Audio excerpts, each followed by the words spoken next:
Assalamualaikum warahmatullahi wabarakatuh.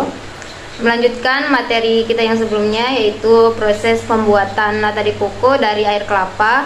Pada kesempatan kali ini kami akan menjelaskan yaitu tentang mesin boiler, di mana mesin boiler ini digunakan sebagai pemanas air kelapa pada proses pembuatan nata de coco. Sebelumnya, perkenalkan, nama saya Mahesa Ayu Harani dengan NIM J1B021040. Saya Widya Aprianingsih dengan NIM J1B021056. Mesin boiler merupakan bejana tertutup di mana panas pembakaran dialirkan ke air sampai terbentuk air panas atau steam. Air panas atau steam pada tekanan tertentu kemudian digunakan untuk mengalirkan panas ke suatu proses.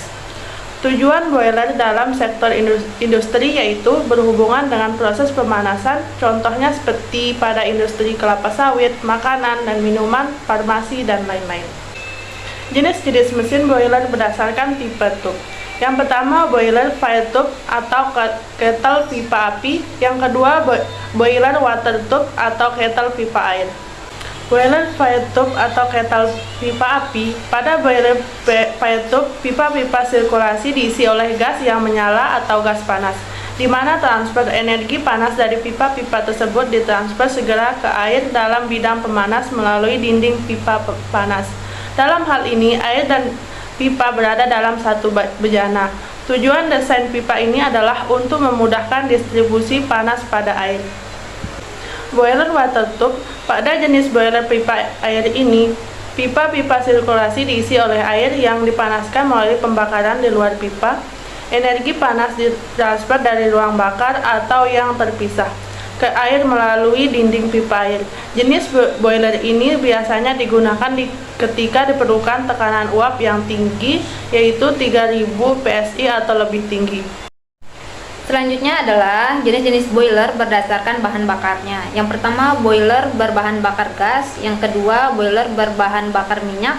Yang ketiga, boiler LPG. Yang keempat, boiler listrik. Dan yang kelima, boiler biomasa. Yang pertama, boiler berbahan bakar gas. Boiler berbahan bakar gas adalah jenis boiler yang menggunakan bahan bakar dari gas alam atau propana. Keunggulan dari boiler ini adalah tahan lama dan tidak membutuhkan banyak perawatan.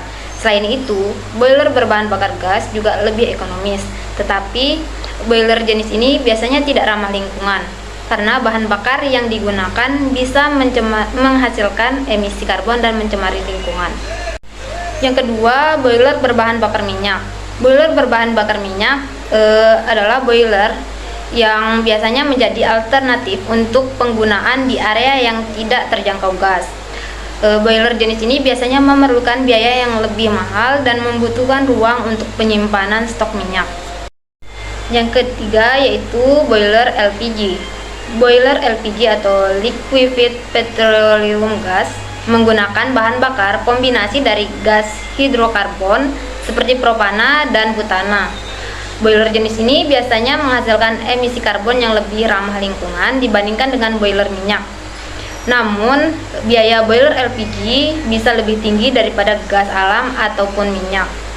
Yang keempat, boiler listrik. Boiler listrik biasanya memerlukan biaya yang sangat mahal karena biayanya yang tergantung pada listrik yang digunakan, di mana biaya listrik bisa sangat tinggi dibandingkan dengan bahan bakar lain.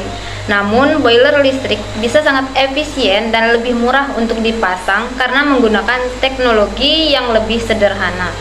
Dan yang terakhir adalah boiler biomasa. Boiler biomasa adalah jenis boiler yang menggunakan pelet kayu atau serpihan kayu sebagai bahan bakarnya.